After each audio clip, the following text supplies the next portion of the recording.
as I briefly talked about earlier, I did use the heart line as part of my own healing journey. I was born with a heart defect, and it would kick in. I'd be going along, teaching, skiing, whatever, and boom, my heart would just start racing. And it would go up, 200 beats a minute, and I would be like off the ski lift. And this went on, up into my 40s, and right after I made my first trip to Germany, I came back, and my heart was going every day. It used to be it would just kick in a little bit, and I clearly knew I didn't want to continue living like that. But it took a lot of courage for me to say that to myself, to really go, okay, you got to look at this, and stop, putting your head in the sand kind of thing. And so I was reading Hildegard, and I found the heart remedy, and so I'm taking this remedy, and what that did immediately was calm down the intensity of the pounding. It was still going so fast, but it wasn't as painful. So I started taking the heart line, and then within 1 week, I got 3 phone calls from various people in my life, and for reasons that had nothing to do with mine or their hearts. Come to find out, they all had the same condition. And they all said, have you heard about the surgery? And so I said, no. And, in meditation, what do I do? Well, find out, is there even a doctor who knows about this? One of the experts in the country does the surgery, lives in Boulder, Colorado, and sure enough, I called up, and he had a cancellation the next day. So boom, boom, boom, that's what I'm saying. Things can happen really fast when you're on the Hildegard path.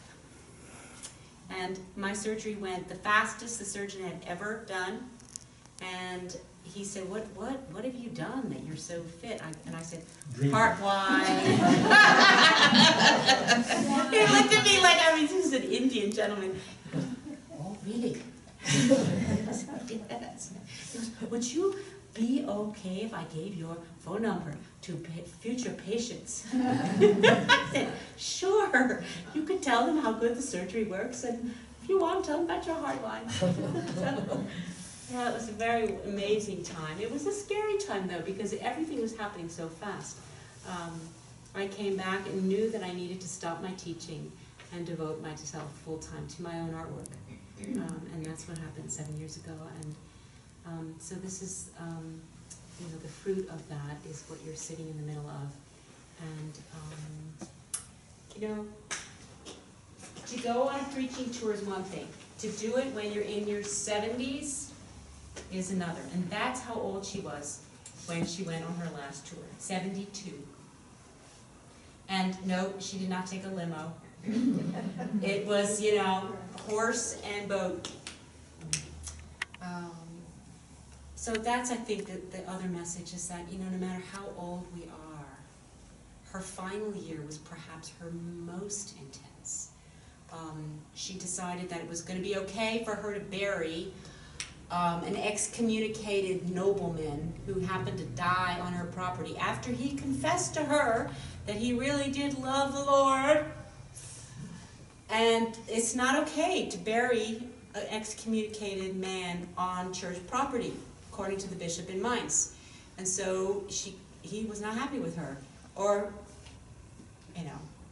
And Hildegard wasn't happy with him, because he then said, okay, you are now under interdict, which means your community may not take communion, your community may not sing.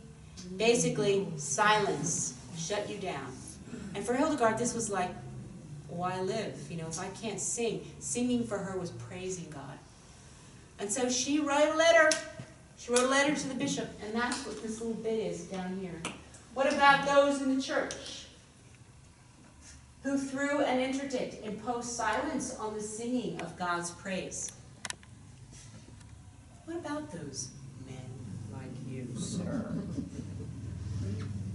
If on earth they have committed the wrong of robbing God of the honor of praise, which is God's due, then they can have no fellowship with the praise of the angels in heaven. where do you think you're going to end up, sir? Unless, and this is the beauty, she always gives a way out. You know, you're not going to be able to hang out with the angels. Sorry. But there's a way you can make it right. And she does this, even I've read letters where she does this with the Pope even. It's like, get thee to a high mountain and all will be well, sir. And here she says, unless these people in the church make the situation right again. How? Through true penance, not just penance, true penance. You have to really do it. And humble reparation. And sure enough, Bishop lifted his interdict. So she was, you know, she was at it until 81, till the very end. She knew when she was going to die, let all the nuns know, gave them heads up.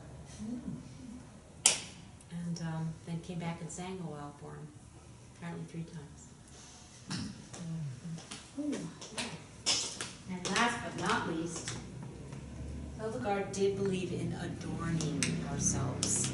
You know, as the benediction said, you know, the entire creation has been showered, adorned by the love of the Creator. So she took it quite literally and would create tiaras for herself and her fellow sisters and wear white on holy feast days.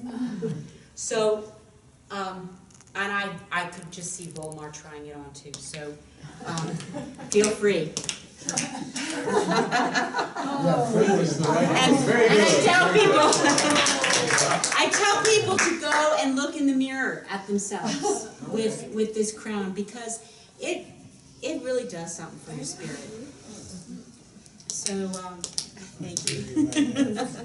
So I'm here for any other questions, and thank you so much for listening and enjoying this great day.